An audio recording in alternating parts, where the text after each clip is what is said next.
If you haven't watched This Is Us yet, get on the bandwagon. This show is a runaway hit in no small part due to the incredible directing and producing of Ken Olin. So I don't know how we got him to come on the show, but let's welcome him. Thank you so much for coming on the Brain Candy podcast. We're not worthy, Ken. Oh, really? Thank you. It's nice to be here. Nice to talk to you. I'm so excited about, of course, your success with This Is Us. So congratulations to you. It's been, thank you. I imagine, a crazy year. And I'm thinking, whenever you start to work on a project like this, you know, there's a million factors. You have no idea if it's going to be a big hit. Was there a moment where you were like, holy smokes, this is going to be big? Yeah,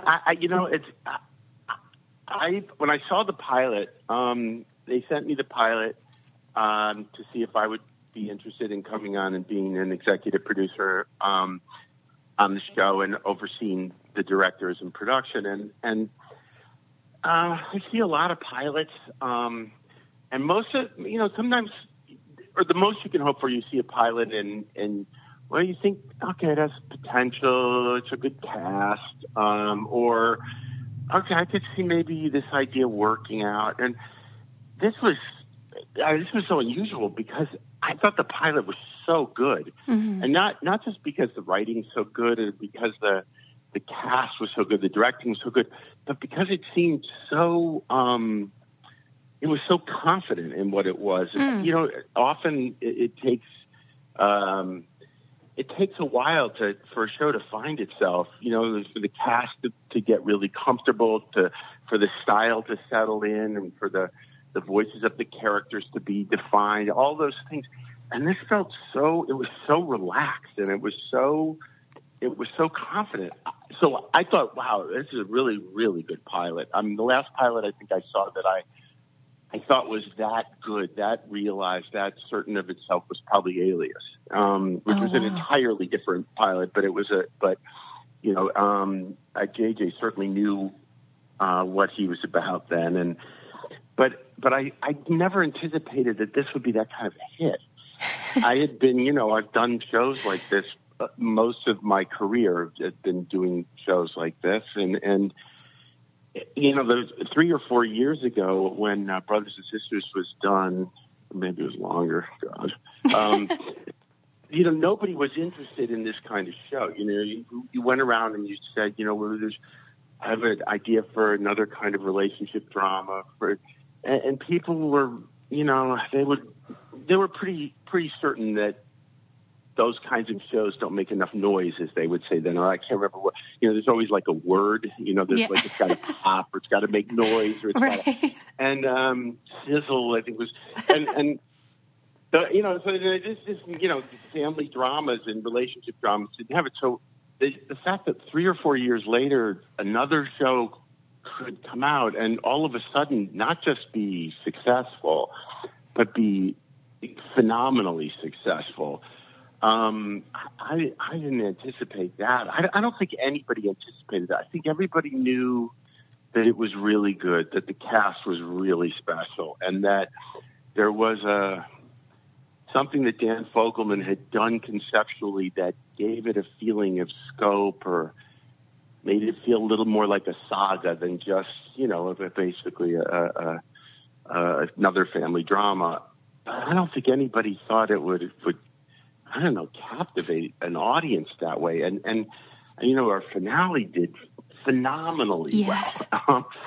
So I don't know. I guess it was like a confluence of events. It was a really great script and a really great directors that Dan knew well, and it was unbelievably great cast. But then it had to do something, I think, with the time that we live in, and that people want something that maybe, it's complicated and it's a little, but it's emotional, and I think one of the major things about it is that there's a kindness to it, and there's so little kindness now. The thing that's kind of bonkers for me and my co-host, we have a background in reality TV. And when we first started, like way back in the day when reality TV was a new thing, that what it created was people could feel something and it felt very real. And then now it's been so perverted that it's the opposite. We've been desensitized to it. And it's ironically, I feel like people are returning to shows like This Is Us because they want to feel those things again. They want to feel real and truth and honesty. Don't you think? Yeah, I think that's what it is. But you know, it seems to run so counter to a lot of the energy and what's out there in the culture right now and politically is so it's mean and it's shallow and it's all so frenetic. Yeah, I think so. And the weird thing has been like this kind of this measurement of how much did you cry watching that episode, which is the oddest thing. I remember when we did 30-something, which was a really long time ago. I remember Ed Zwick saying, he was one of the creators. He said, never underestimate how much people look forward to crying once a week. And it was one of those things, but you never said it out loud. You didn't go, we really enjoyed it. But now I think it becomes this way of saying that they can still, what you were talking about, they can still have an emotional experience and some sense of an authentic experience and have some catharsis. And I don't know, I guess that people really long for that because that's certainly been the response that the show has gotten. I just don't think anybody anticipated that it would be a phenomenon that way. And I think we didn't even know how badly we wanted to cry and how badly we wanted to feel. That's so badly. We're so in pain. Like Thank you for bringing it to our attention. And you just want to cry. Whenever I look at Twitter, I see something, I just want to cry. By the way, I love your Twitter. You make me so happy on there. Oh, God. Because I feel you speak for all of us. Terrible thing. But I just discovered it, this year. And then my daughter, who I work with, she's like, Dad, seriously, got to stop. It's weird. And I'm like, no. This, I feel like stressing myself. I love it. But here I am discovering it at this point. This is weird. But now I'm like obsessed with how many followers I have. I keep telling Dan my whole goal is to catch Dan Fogelman. He's got like 20,000 more followers. But I'm like, so I try to calculate, which I guess people do. Like, okay, yes. I do a really if I put a picture of Milo on there, blows up. Yeah, I gotta really, I gotta be careful. So, but I put the first picture on after he had shaved. Oh, that was so exciting! I got 3,000 followers. I love that you're paying attention. But it was sad, isn't it? But I had Milo sent me a picture because he had to have surgery on his wrist. He just had tendon surgery. It wasn't a serious thing, but he sent me a picture and himself in a cast. So then I tweeted that. I thought that, look at poor Milo, and then he writes me back, Ken, please, don't put pictures of me on the I have to kind of do this. You're still learning. Whenever you are directing these episodes and producing them, and we're then crying later, do you have a sense of this? Do you know that you're doing that to us, or do you just try to create something you want to watch? Yeah, I don't. I certainly don't calculate the nature of the directions that I give the actors or the way that I film something, or I don't calculate whether or not it will be the most. Which way would make someone cry the most? It's just not. But it's weird because I've been asked that a couple times. Like, is this? At least when I do it, and I truly believe that when Dan and the writers are writing scenes, the calculation is not. If we do this, it'll make people cry. I think it's always. What feels the most authentic? Yeah. What is the more truthful? I always actually try to take. I would try to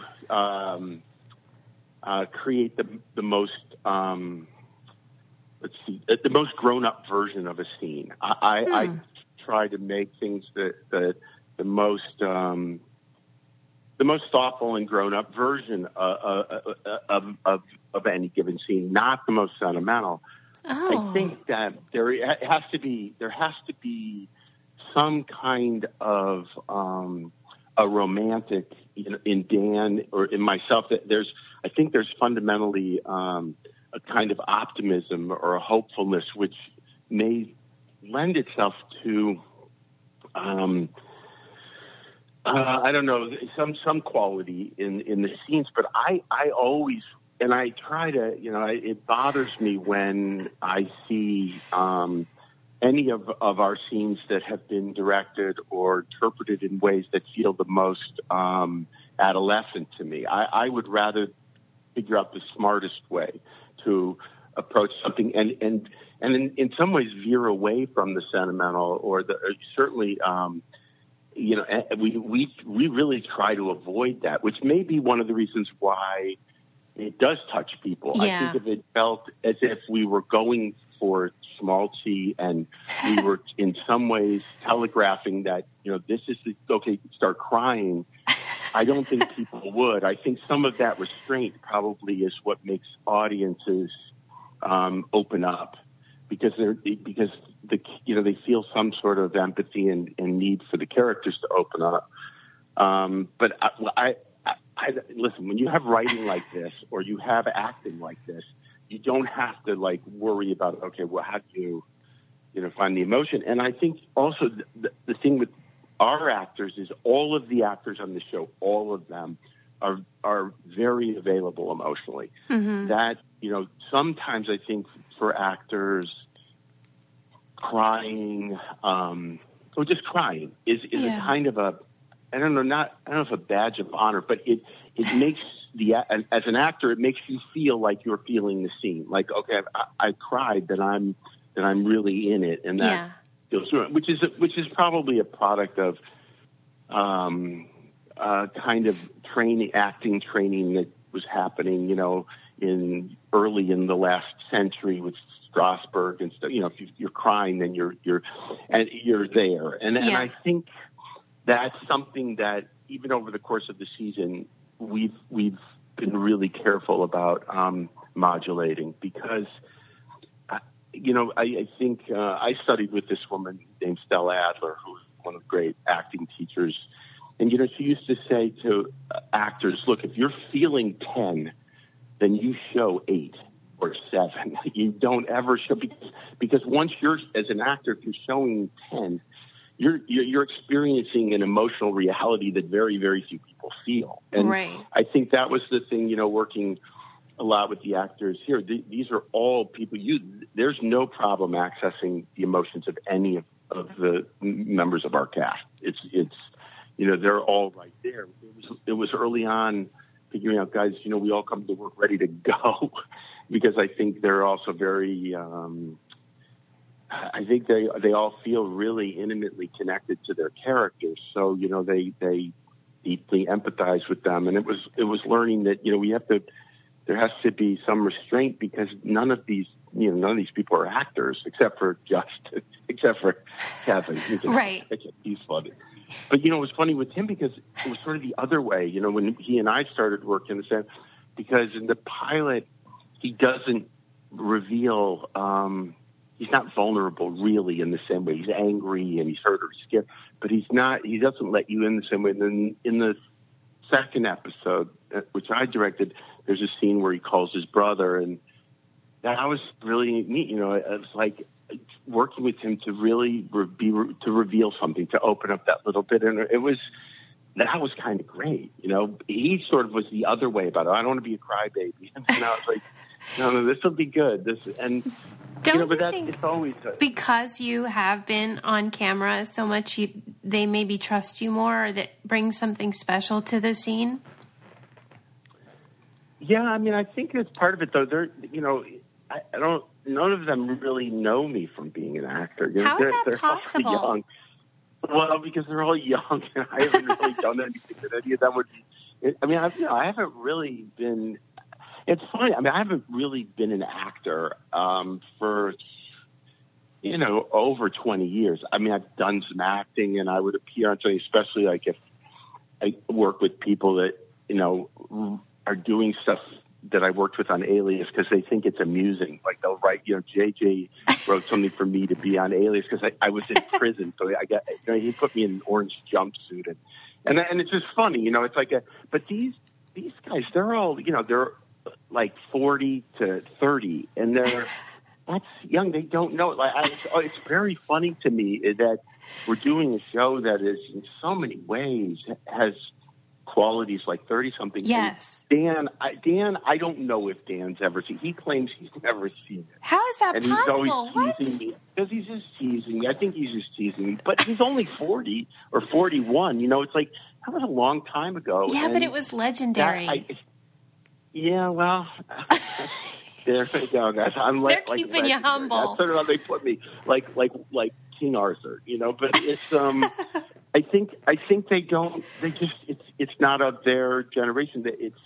Which is funny because like working with JJ and stuff, who's 10 years older, his generation of writers came up. They were really young and they were in their early 20s watching 30-something, and I think for them as writers, it was a possibility that you could write like that for television, that there could be that kind of material on television.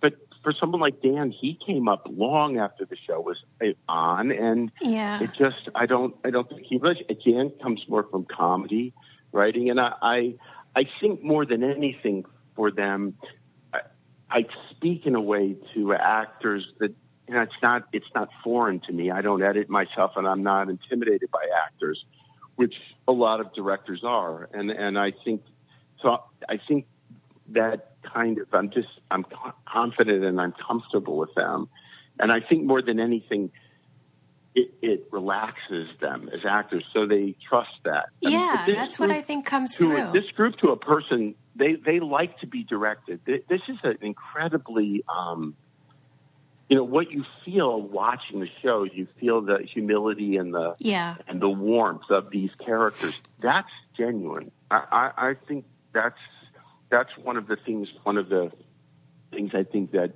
for a show like this that kind of transcends the limitations of the medium, it's that there is a real collective affection and respect, and that kind of love, which is happening, on the set and the working experience, is something that is in I believe, some strange ways communicated. And that's just who they are. I mean, it's a really, really respectful and generous group of people. Whenever you're on a show, and you can speak as this happened to you as an actor, but also now again with This Is Us for this cast, what is it like to be on a set when all of a sudden the audience starts to see their work, they start becoming very popular, and they become a big hit? What is that like in the moment?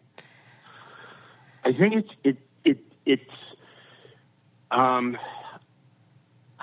I think it depends on how mature and how experienced the cast is. Yeah. Like this group of people, they've all, certainly Mandy in her life has experienced, a lot of success and attention, which was really young. Yeah. Milo has been through it.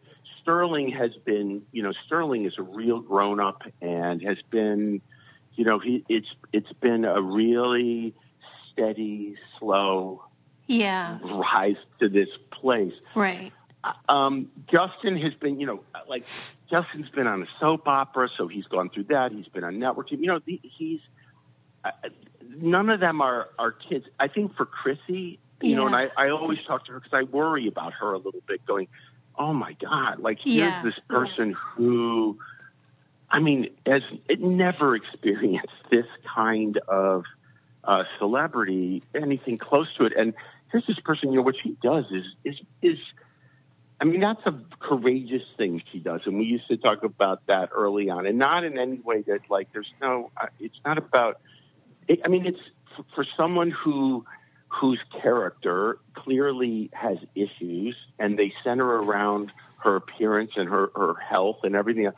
to play a character like that and be able to, also in some way, clearly she relates to those issues and those experiences, and then to be celebrated for it and become enormously famous. Yeah. Is really complicated. And, we would talk about it, and she's just like, I don't know, she handles it like beautifully. And because I said to her early on, because for me, it was very hard, and I didn't deal with anywhere near the same kind of celebrity. Why was it hard for you? People deal with now. I really struggled with the attention. I didn't know how. I guess in some way I didn't know how to control it or handle it. I didn't know if it must have been some way that I didn't know whether I deserved it. And then on the other hand, not only I had always been ambitious, so not then going to do I deserve it, but also how do I keep it? And how do I grow? I mean, I was kind of a mess about it, and I didn't like it, and I felt very, very self-conscious. Wow. And when I talked to Chrissy, I just wanted to check in with her very early on, and because I love her and I love working with her, and she has a lot of trust in me, and it was are you doing okay? And she looked at me and she said, why wouldn't I be? This is what I've always wanted. I was like, fabulous. Like, this is a whole different group. I also came up at a time where, celebrity and all that, there was just a weird relationship with it. It wasn't. How do you think it's changed? I was so conflicted. I think now there's probably these actors understand how important it is. I think many of these actors probably know what they're signing up for very early on. When they go into this business, they decide, if you want to go after television or film, part of the deal is publicizing the work, being out front, doing, and that's part of the job. When I was doing it, I still came out of that. The generation ahead of me were the more disaffected, really serious New York actors. Those were my heroes, and none of them. I mean, publicity was it was like this dance, and it was weird. It wasn't part of the job. Yeah. In fact, publicizing yourself was sort of antithetical to being taken seriously. Mm-hmm. This were Al Pacino and Dustin Hoffman and Robert De Niro and Robert Duvall and Meryl Streep. They weren't tweeting about themselves, and they weren't live broadcasting. But they weren't. And so, even before any of that happened, the idea of being, of promoting yourself, it was just so uncomfortable. Now I think actors go, that's part of the job. Yeah. And they look forward to it. It's like, okay, this is cool. And I don't know, I was more self-conscious as an actor anyway. I'm freer as a director, so it's easier. But I watch them and how they handle it.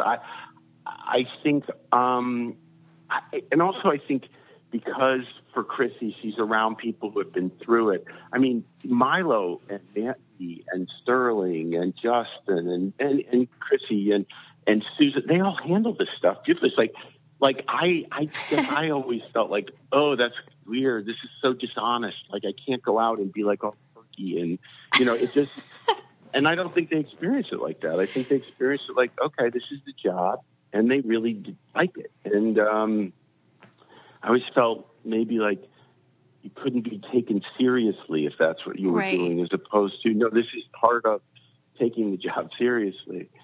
I haven't noticed in any way that people are behaving differently. I think they also have as a group, they're close. They do things together. Maybe part of that little community that they have, this sort of family they have, keeps them feeling okay. They're not all running off in different directions, and they totally respect the ensemble of it. There's nobody's vying for more power, more time, more of a position. So It seemed to lucky. genuinely be rooting for each other, and I think it comes through. I think they really are. Yeah.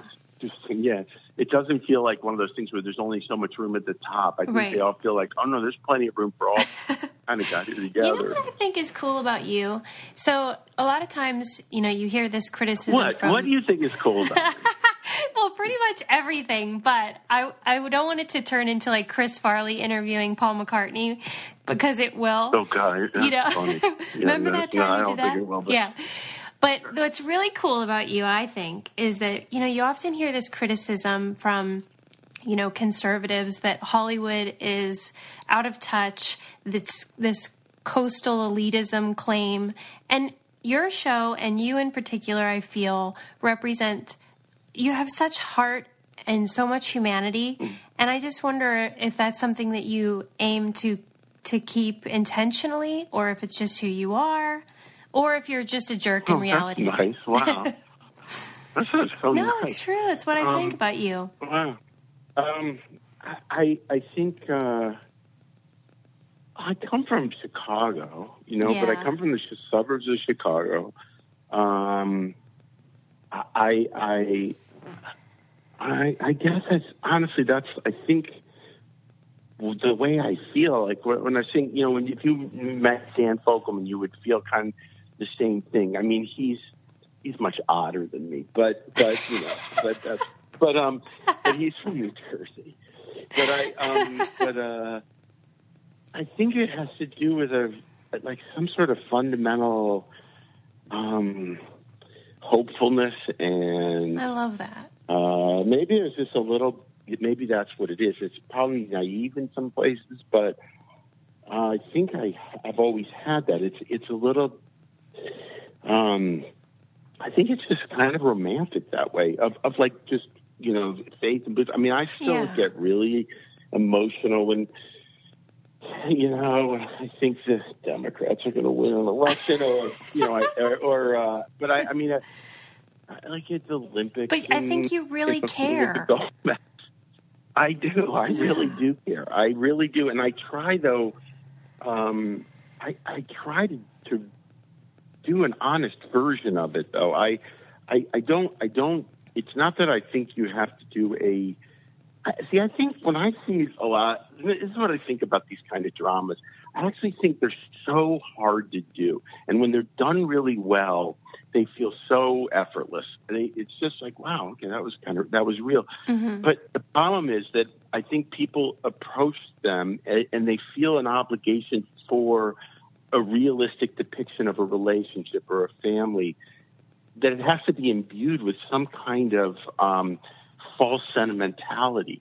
And I don't feel that way. I feel like, if you give the most honest version of something, or the smartest and most mature version of something, that will feel the most hopeful and the most vulnerable, and the goodness will come through. That's really what I think. So I don't know. It's just the way I think of people. When I see when I see someone like our president being just so dishonest and cruel, and it's not that I think that I or any of us in Hollywood are better than the people that voted for him. It's that I feel like, just the anger and the resentment is just, and it's misplaced in the trust of someone who's spewing that kind of anger and rage. It's not, I don't believe, thinking I'm better than those people, or, their suffering or their frustrations are stupid or ignorant.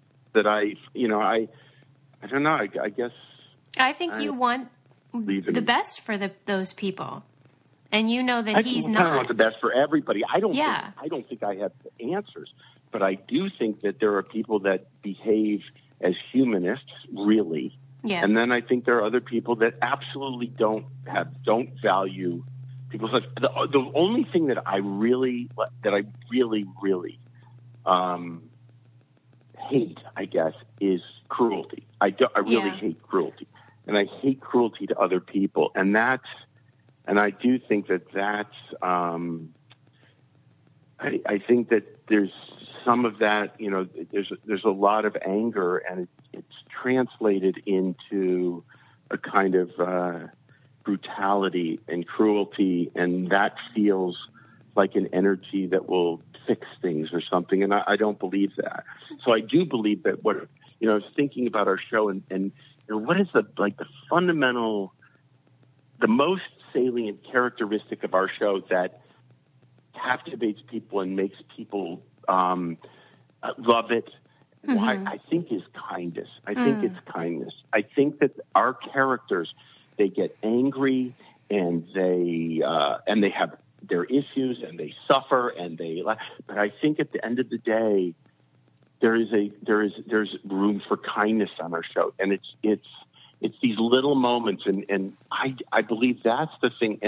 But in order for the kindness to feel truthful, I mean, some of the harsher realities have to be present, which is what we try to do. Like there are certain things in life that are really difficult, and those things shouldn't be ignored or glossed over or sentimentalized.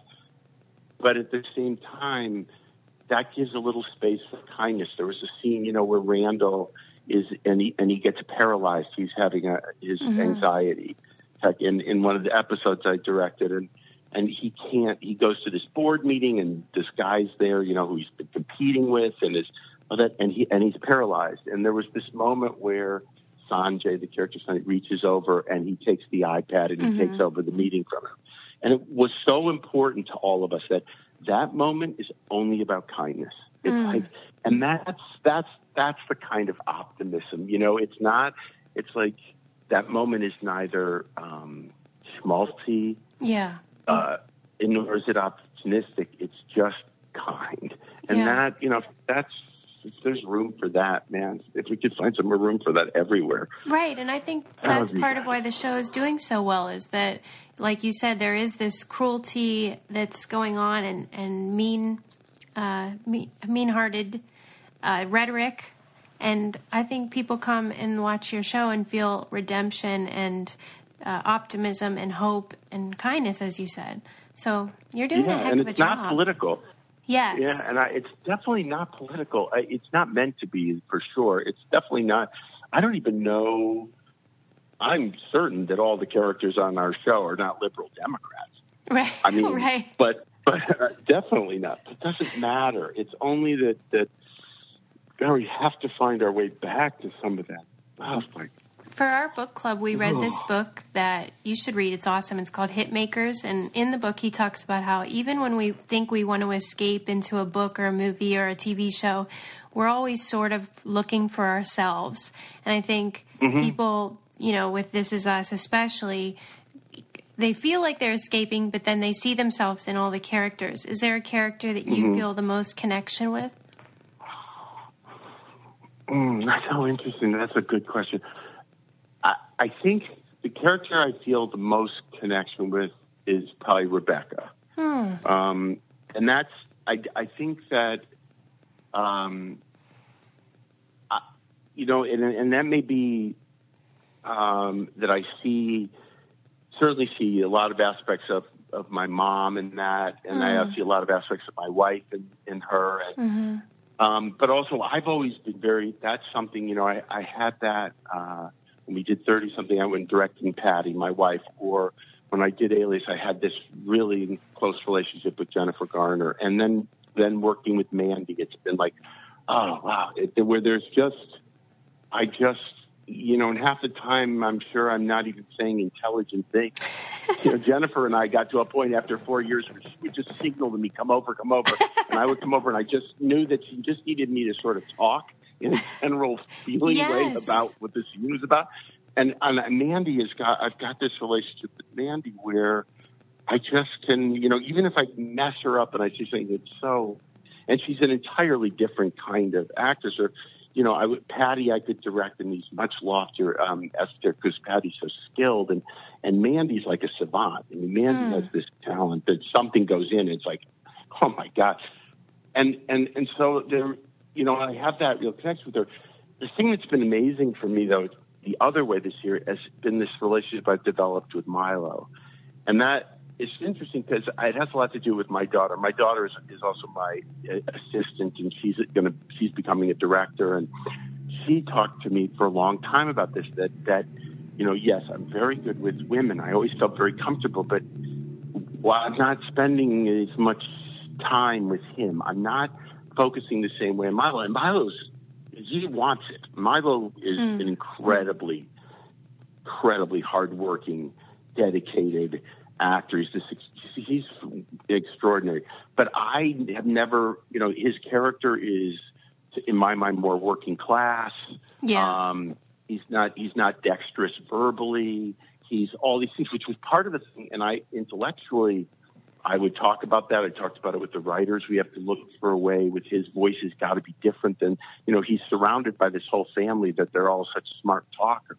Right. And, looking at Milo in the pilot and watching the way, it's not Milo. Milo is very smart, but the way working with a character who's not as comfortable with those things, which is one, he hits somebody. He gets tied up. He comes from a different place. And right. My daughter Roxy was like, you have to focus on this. You have to work harder. Good. I like Roxy.